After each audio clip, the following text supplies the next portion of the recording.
ഹാറ്റേഴ്സ് welcome back. മന്ദൻ്റെ ആണ് അടുത്ത വർഷം തുടങ്ങാൻ നിൽക്കുന്നതേ ഉള്ളൂ. മാർക്കറ്റിൽ പൊതുവെ വോളിയം കുറവാണ്. നമ്മൾ ട്രേഡ് എടുക്കുന്ന സമയത്ത് വോളിയം വേണം, അല്ലെങ്കിൽ ലിക്വിഡിറ്റി വേണമൊക്കെ എന്നുള്ള കാര്യങ്ങളൊക്കെ നിങ്ങൾക്കറിയാം. അപ്പോൾ പൊതുവെ സാധാരണ കാണിക്കുന്ന ഒരു സിനാരിയോ ആണ് ഡിസംബർ പകുതി കഴിഞ്ഞാൽ ജനുവരി പകുതി വരേക്ക് വോളിയം ഇല്ല എന്നുള്ളത്. അത് ഇന്നത്തെ മാർക്കറ്റിലൊക്കെ നമുക്ക് നന്നായിട്ട് കാണാൻ പറ്റുന്നുണ്ട്.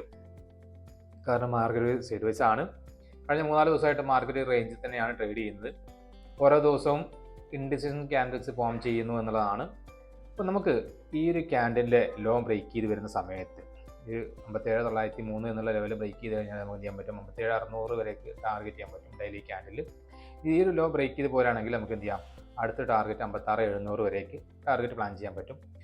അതേപോലെ 58,827 എന്നുള്ള ലെവൽ ഈ ഒരു ഡെയിലി ക്യാൻഡിൽ ഹൈ ബ്രേക്ക് ചെയ്ത് പോവുകയാണെങ്കിൽ നമുക്ക് ഈ ഒരു ഗ്യാപ്പ് ഫില്ല് ചെയ്യാൻ വരും എന്നുള്ള കൺസെപ്റ്റ് ചെയ്യാൻ പറ്റും. ട്രേഡ് മേലേക്കും പ്ലാൻ ചെയ്യാൻ പറ്റും. ഇത് ഡെയിലി ക്യാൻഡിൽ വെച്ചിട്ടാണ് നമ്മൾ പ്ലാൻ ചെയ്യുന്നത്. ഓൾറെഡി മാർക്കറ്റ് അത്യാവശ്യം നന്നായിട്ട് മേലേക്ക് പോയിട്ടുണ്ടായിരുന്നു. അതിനനുസരിച്ച് എന്ത് ചെയ്തു, മാർക്കറ്റ് കഴിഞ്ഞ ഒരു 3-4 ദിവസം കൊണ്ട് കണ്ടിന്യൂസ് ആയിട്ട് ഫാൾ ചെയ്ത് താഴെ വന്നു എന്നുള്ളതാണ്.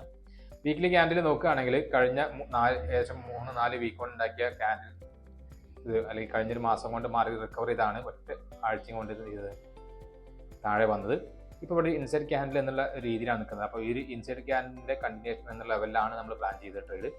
അപ്പോൾ ഡെയിലി ക്യാൻഡിൽ ഡൗൺ സൈഡ് ആണെങ്കിൽ എന്ത് ചെയ്യാം, നമുക്ക് ട്രേഡ് പ്ലാൻ ചെയ്യാൻ പറ്റുമെന്നുള്ളത് തന്നെയാണ്. ബിക്കോസ് ഈ ഒരു ക്യാൻഡിൽ മേലേക്ക് പോവുകയാണെങ്കിൽ അതനുസരിച്ച് നമുക്ക് മേലേക്കും പ്ലാൻ ചെയ്യാമെന്നുള്ളതാണ് ഇപ്പോൾ നമ്മൾ ഡെയിലി ക്യാൻഡിൽ വെച്ച് പറഞ്ഞിട്ടുണ്ടായിരുന്നത്. അപ്പോൾ നമ്മൾ 15 മിനിറ്റിൻ്റെ ക്യാൻഡിൽ അല്ലെങ്കിൽ ഇൻട്രാഡേ ഒരു വ്യൂവിലാണ് മാർക്കറ്റിനെ അപ്രോച്ച് ചെയ്യുന്നത് എന്നുണ്ടെങ്കിൽ നമുക്ക് ഈ ഒരു ലോ 58,000 എന്നുള്ള ലോയുടെ താഴെ മാർക്കറ്റ് വരുന്ന സമയത്ത് എന്ത് ചെയ്യാം, ഇതിൻ്റെ താഴെ ഒരു ക്യാൻഡിൽ ക്ലോസിങ് തന്നു, അതിന് കണ്ടിന്യൂഷൻ കിട്ടുകയാണെങ്കിൽ നമുക്ക് ട്രേഡ് പ്ലാൻ ചെയ്യാൻ പറ്റും 57,669 എന്നുള്ള ലെവലിലേക്ക് നമുക്ക് ടാർഗറ്റ് ചെയ്യാൻ പറ്റും. ഇൻ കേസ് വലിയ ഗ്യാപ്പ് ഡൗണിലാണെങ്കിൽ പ്രൈസ് ആക്ഷൻ ഫോം ചെയ്തതിന് ശേഷം മാത്രം ചെയ്യുക, നിങ്ങൾ ട്രേഡുകൾ പ്ലാൻ ചെയ്യുക എന്നുള്ളതാണ്. അതേപോലെ മേലേക്ക് പോകുന്ന മാർക്കറ്റ് ആണെങ്കിൽ നമുക്ക് എന്ത് ചെയ്യണം, 58,800 അല്ലെങ്കിൽ ഈ ലെവലിൽ മാർക്കറ്റ് കൺസോളിഡേറ്റ് ചെയ്ത് ബ്രേക്ക് ഔട്ട് കിട്ടുകയാണെങ്കിൽ ചെയ്യാം, നമുക്ക് മേലേക്കുള്ള ട്രേഡുകൾ പ്ലാൻ ചെയ്യാൻ പറ്റും. ഇനി നിഫ്റ്റിയുടെ ചാർട്ട് കൂടെ നോക്കാം. നിഫ്റ്റി കുറച്ചും കൂടെ കൺസോളിഡേഷൻ ഷാർപ്പാണ് എന്നുള്ളതാണ് അതിൻ്റെ ഒരു കാരണം. കഴിഞ്ഞ 4 ദിവസത്തെ മാർക്കറ്റ് കാര്യമായിട്ടൊരു മൂവ്മെൻറ്റ് തന്നിട്ടില്ല എന്നുള്ളത് വേറൊരു വിഷയം. മാർക്കറ്റ് എന്ത് ചെയ്യുന്നുണ്ട്, ഇപ്പം ഈ ഒരു 4 ദിവസത്തെ ക്യാൻഡിലിൻ്റെ ലെങ്ത്ത് നോക്കുകയാണെങ്കിൽ ഒരു വീക്കിലി ക്യാൻഡിലിൻ്റെ ലെങ്ത്ത് വളരെ ചെറിയ ക്യാൻഡിലാണ്. അപ്പോൾ ഇത് കുറച്ചും കൂടെ താഴെ വരാനുള്ള സാധ്യത ഉണ്ടായതുകൊണ്ട് തന്നെ നമുക്ക് ഡൗൺ സൈഡൊക്കെ ആയിരിക്കും എന്നുണ്ടാവുക ട്രേഡുകൾ ഏറ്റവും നന്നായിട്ട് പ്ലാൻ ചെയ്യാൻ പറ്റുക എന്നുള്ളതാണ്. ഇപ്പോൾ ഇന്നത്തെ 15 മിനിറ്റിൻ്റെ ക്യാൻഡിൽ നോക്കുകയാണെങ്കിൽ നമ്മൾ കഴിഞ്ഞ ദിവസങ്ങൾ പ്ലാൻ ചെയ്ത് ഈ ഒരു ലെവൽ ബ്രേക്കൗട്ട് കിട്ടുന്ന സമയത്ത് നമുക്ക് മേലേക്ക് ട്രേഡ് പ്ലാൻ ചെയ്യാം. ഈ ഒരു ലെവൽ ബ്രേക്കൗട്ട് കിട്ടുന്ന സമയത്ത് മേലേക്ക് ട്രേഡ് പ്ലാൻ ചെയ്യാനായിരുന്നു. പക്ഷെ മാർക്കറ്റ് എന്ത് ചെയ്തില്ല, അവിടെ സസ്റ്റെയിൻ ചെയ്തില്ല എന്നുള്ളതാണ്. 24,000 തൊട്ട് താഴെ മാർക്കറ്റ് അപ്പോൾ അതൊക്കെ റിവേഴ്സിൽ കാണിച്ചു. ചെറിയ രീതിയിലായിരുന്നു മാർക്കറ്റ് താഴേക്ക് വന്നത്. ശരിക്കും സെല്ലിംഗ് മാർക്കറ്റ് ആണ് എന്ത് ചെയ്യും, നല്ല വോളിയം ഉണ്ടാവും അല്ലെങ്കിൽ ക്യാൻഡിൽ ലെങ്ത് ഉണ്ടാവും. പക്ഷേ ഇവിടെ ക്യാൻഡിൽ ലെങ്ത് കാണിച്ചിട്ടില്ല. വളരെ നാരോ അല്ലെങ്കിൽ ചെറിയ ക്യാൻഡിൽസ് ഫോം ചെയ്തു മാർക്കറ്റ് താഴേക്ക് വന്നു എന്നുള്ളതാണ്. അത് സെൽ ഓഫ് ആണ് എന്ന് പറയാൻ പറ്റില്ല. എന്നാലും ഇന്ന് എവിടെയാണോ ഓപ്പൺ ചെയ്ത് ആ ലെവലിൽ വന്നിട്ട് എന്ത് ചെയ്തു, മാർക്കറ്റ് ക്ലോസിങ് തന്നു എന്നുള്ളതാണ്. അടുത്ത ദിവസം മാർക്കറ്റിൽ 23 അല്ലെങ്കിൽ നാളെ മാർക്കറ്റിൽ എന്ത് ചെയ്യാം, ഇവിടെ ഒരു ട്രെൻഡ് ലൈൻ മേക്ക് ചെയ്തിട്ടുണ്ട്.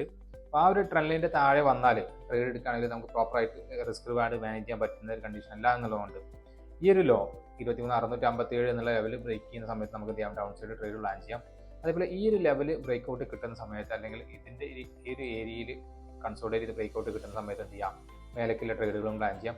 ഇത് മാത്രമാണ് നമുക്ക് നാളേക്ക് ട്രേഡ് പ്ലാൻ ചെയ്യാൻ പറ്റുന്നത്. ഇതിൻ്റെ ഇടയിൽ നമ്മൾ എന്ത് ചെയ്യുന്നില്ല, ഈ ആഴ്ചയിൽ അല്ലെങ്കിൽ ഈ ഒരു ഒരു 6-7 ദിവസം ട്രേഡുകളൊന്നും പ്ലാൻ ചെയ്യുന്നില്ല. കാരണം മാർക്കറ്റ് രണ്ട് സൈഡിലും മാർക്കറ്റ് മൂവ്മെൻറ്റ് കാണിക്കും, പക്ഷേ പ്രോപ്പറായിട്ടുള്ള സ്റ്റോപ്പ് ലോസോ ടാർഗറ്റ് തരില്ല എന്നുള്ളത് തന്നെയാണ് മാർക്കറ്റിൻ്റെ പ്രശ്നം. എപ്പോഴും നിങ്ങൾക്കറിയാം, സ്റ്റോപ്പ് ലോസ് പെട്ടെന്ന് എടുത്തിട്ട് പോകും, ടാർഗറ്റ് തരാനായിരിക്കും മാർക്കറ്റിന് ബുദ്ധിമുട്ടുണ്ടാവുക.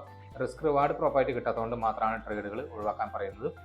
അപ്പം ഇതിൻ്റെ മേലേക്ക് പോവുകയാണെങ്കിൽ നമുക്ക് എന്ത് ചെയ്യാം, മേലേക്കുള്ള ട്രേഡുകൾ പ്ലാൻ ചെയ്യാം. അതേപോലെ താഴേക്കുള്ള ട്രേഡ് ആണെങ്കിൽ ഈ പറയുന്ന ലെവലുകൾ ബ്രേക്ക് ചെയ്യുന്ന സമയത്ത് മാത്രം താഴേക്ക് നമുക്ക് എന്ത് ചെയ്യാം, ട്രേഡുകൾ പ്ലാൻ ചെയ്യുക എന്നുള്ളതാണ്. ഇന്ന് സെൻസെക്സിൻ്റെ എക്സ്പയറി ആയിരുന്നു. സെൻസെക്സ് നോക്കിയാൽ മതി. പിന്നെ കാര്യമായിട്ട് എന്താണോ നിഫ്റ്റി ക്രിയേറ്റ് ചെയ്തത് സെയിം സിനാരിയോ ആണ് സെൻസെക്സിന് ക്രിയേറ്റ് ചെയ്തത് എന്നുള്ളതാണ്. അപ്പോൾ ഈ ഒരു ലെവൽ ബ്രേക്ക് ചെയ്യുന്ന സമയത്ത് എന്ത് ചെയ്യാം, ഈ സെൻസെക്സിന് വേണമെങ്കിൽ നമുക്ക് ട്രേഡ് പ്ലാൻ ചെയ്യാൻ താഴേക്കുള്ളത്. അതേപോലെ ഇവിടെ ഈ കാണിക്കുന്ന ഒരു സോൺ ഉണ്ട്. ഈ ഒരു സോണിൻ്റെ മേലേക്കാണെങ്കിൽ എന്ത് ചെയ്യാം, നമുക്ക് സെൻസെക്സിന് മേലേക്ക് ട്രേഡുകൾ പ്ലാൻ ചെയ്യാൻ പറ്റും. ഇത് മാത്രമാണ് നമുക്ക് ട്രേഡ് ചെയ്യാൻ പറ്റുള്ളൂ. അല്ലാത്ത ഈ ഒരു ഏരിയ നമ്മൾ എന്ത് ചെയ്യേണ്ട, ട്രേഡ് പ്ലാൻ ചെയ്യേണ്ട. അടുത്ത 2-3 ദിവസം ഈ ലെവലിൽ മാർക്കറ്റ് നിൽക്കുകയാണെങ്കിൽ ഇവിടെ നമ്മൾ എന്ത് ചെയ്യേണ്ട, ഒരു ട്രേഡും പ്ലാൻ ചെയ്യാതിരിക്കുന്നതാവും ഏറ്റവും നല്ലത്. ഇതൊക്കെയാണ് നാളേക്കുള്ള നമ്മുടെ ട്രേഡിംഗ് പ്ലാൻ എന്ന് പറയുന്നത്. അപ്പോൾ മന്ദൻ്റെ ആണ് അതേപോലെ ലോട്ട് സൈസിൽ മാറ്റം വന്നിട്ടുണ്ട്. നിഫ്റ്റിയുടെ ആണെങ്കിലും ബാങ്ക് നിഫ്റ്റിയുടെ ആണെങ്കിലും ഇവിടെ അങ്ങോട്ടുള്ള ലോട്ട് സൈസിൽ മാറ്റം ഉണ്ടാവും. കാരണം നിഫ്റ്റി 25 ഉണ്ടായിരുന്ന 75 മാറിയിട്ടുണ്ടാവും. അതേപോലെ ബാങ്ക് നിഫ്റ്റി 15 30 35 ആയിട്ട് കൂടിയുണ്ട് എന്നുള്ളതാണ്. അപ്പോൾ നമുക്ക് ബാങ്ക് നിഫ്റ്റിയുടെ ലോട്ട് സൈസ് വേണമെങ്കിൽ ചെക്ക് ചെയ്യാണെങ്കിൽ എത്ര ആയിട്ടുണ്ട് എന്നുള്ളത്. അപ്പം ഈ ലോട്ട് സൈസിൽ നിങ്ങൾക്ക് ട്രേഡ് ചെയ്യുന്ന സമയത്ത് നമുക്ക് പിന്നെ ജസ്റ്റ് ഒന്ന് ചെക്ക് ചെയ്യാൻ വേണ്ടിയിട്ടാണ് കേട്ടോ. അപ്പോൾ ഈ ലോട്ട് സൈസ് പിന്നെ നമുക്ക്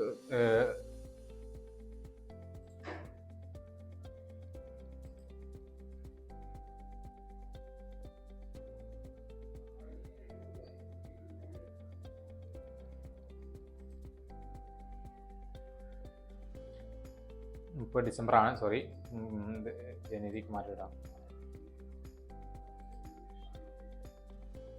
15 ക്വാണ്ടിറ്റിയാണ് ഇപ്പോൾ കാണിക്കുന്നില്ല. പക്ഷേ ലോട്ട് സൈസിൽ പിന്നെ ബാങ്ക് നിഫ്റ്റിയുടെയൊക്കെ സൈസ് മാറിയിട്ടുണ്ട്. എന്തായാലും 75 ആയിട്ടുണ്ട്. അപ്പം എന്തായാലും ബാങ്ക് നിഫ്റ്റിയിൽ മാറിയിട്ടുണ്ടാവുമെന്ന് തന്നെ വിചാരിക്കുന്നുണ്ട്. ബാങ്ക് നിഫ്റ്റിയിലും അത് മാറാനുള്ള സാധ്യത കൂടുതലാണ്. അപ്പോൾ കൂടുതൽ പ്രീമിയം വേണ്ടി വരും എന്നുള്ളതും മാർക്കറ്റിൽ ഇപ്പം ഓൾറെഡി വോളിയം കുറവാണ്. ഇനി ലോട്ട് സൈസിൻ്റെ കാരണം കൊണ്ട് റീറ്റെയിലേഴ്സും കൂടെ മാർക്കറ്റിൽ മാറി നിൽക്കോ ഇല്ലേ എന്നുള്ളൊരു കൺഫർമേഷൻ കിട്ടാത്തതുകൊണ്ട് അടുത്തൊരു 3-4 ദിവസം മാർക്കറ്റിൽ ചെറിയൊരു ബുദ്ധിമുട്ടുണ്ടായിരിക്കും ട്രേഡ് ചെയ്യാനും. അപ്പോൾ അതും കൂടെ ഒന്ന് കൺഫേം ആയതിനു ശേഷം മാത്രം എന്ത് ചെയ്യുക, ട്രേഡ് ചെയ്യുന്നതായിരിക്കും ഏറ്റവും നല്ലത്. ഇതൊക്കെയാണ് എന്തായാലും നാളേക്കുള്ള നമ്മുടെ മാർക്കറ്റിൻ്റെ അനാലിസിസ് എന്ന് പറയുന്നത്. വീഡിയോ നിങ്ങൾക്ക് ഇഷ്ടപ്പെട്ടു എന്ന് വിചാരിക്കുന്നുണ്ട്. ഇഷ്ടപ്പെട്ടിട്ടുണ്ടെങ്കിൽ തീർച്ചയായും ലൈക്ക് ചെയ്യുക, ഷെയർ ചെയ്യുക, അതേപോലെ സബ്സ്ക്രൈബ് ചെയ്യുക.